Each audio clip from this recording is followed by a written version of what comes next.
George, obviously, stranger to awards and honors and things, but UFC Hall of Fame, what does that mean for you?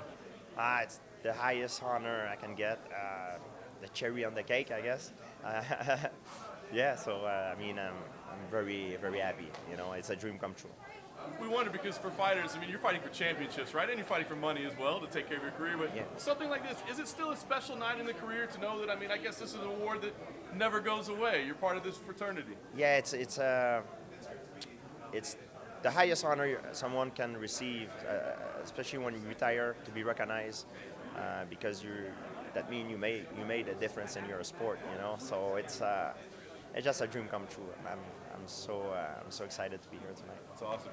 For you, obviously, you're an icon of your home country as well. So I'm curious. Do you feel there's a responsibility for you to continue growing the sport even past your fighting days? You did such a great job during. I will never leave the sport. I will always be there and an advocate of trying to promote the sport and the benefit that it brings to society and individuals. Last thing I want to ask for you, obviously when you were fighting, you remember Dana used to say Canada is a mecca of mixed martial arts, and that's kind of changed a little bit. Do you see a way that it can return to that, where Canada seems like a big home base for mixed martial arts in the UFC? It's always like every sport is a wave. It goes by cycle. Sometimes you have some guys that comes out of certain country, then after a few years nothing happened, and then it comes back up. That's how it is. It's a question of timing. I was just very fortunate that when I was competing, I had great training partners: David Loiseau, Patrick Côté, Jonathan Goulet, Rory McDonald, Dennis Kang. I had so many. So it helps a lot to have these guys training with you, when you're getting ready for a fight. What's the mean to you to have Royce Gracie to be the guy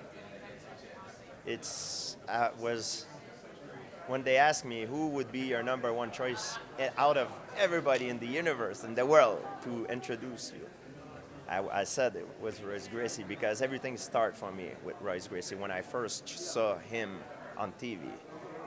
When my friend ran that video and I watched the first UFC, I was a teenager. Everything changed. It changed my life in a split second.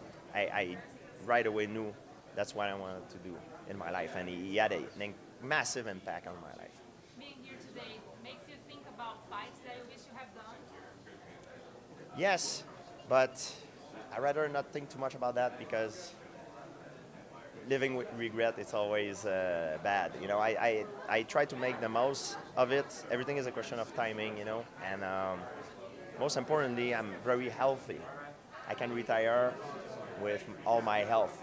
And I'm wealthy, but health is most important than everything. And it's not something that a lot of fighters can brag about.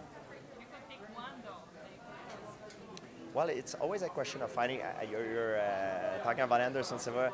Question of timing, money, the talk of that fight. It was a lot of things that could have been done to make it happen, and it did not happen. So Khabib too, it could have been happening, but it did not happen. And I don't want to go back on this and talk about it. People knows the integer of that, but yeah, it's unfortunate.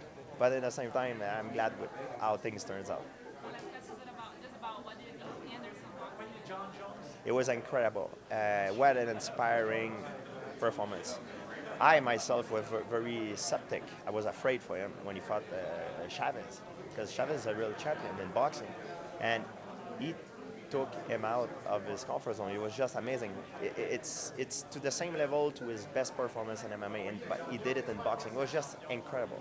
I just hope Anderson will retire on top and will not end up his new boxing career as in UFC. At the end, it was kind of sad. I wish him the best of luck, and I'm always a fan. I really enjoy watching him fight. As a fan, I want him to keep going, but as a human being, nobody can beat time, and I just hope he's healthy, happy, and wealthy, and everything. He can take care of his loved one.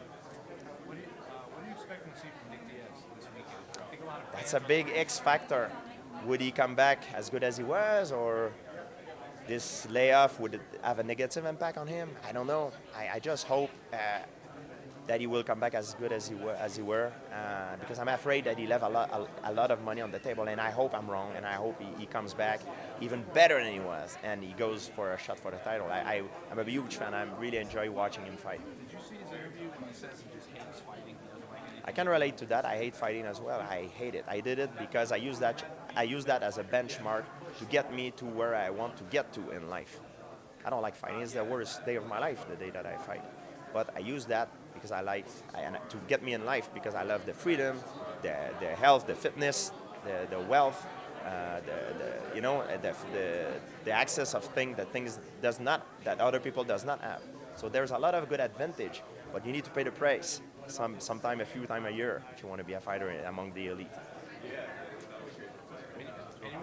Thank you guys. Real quick, any more appearances of Vetrov, the leaper?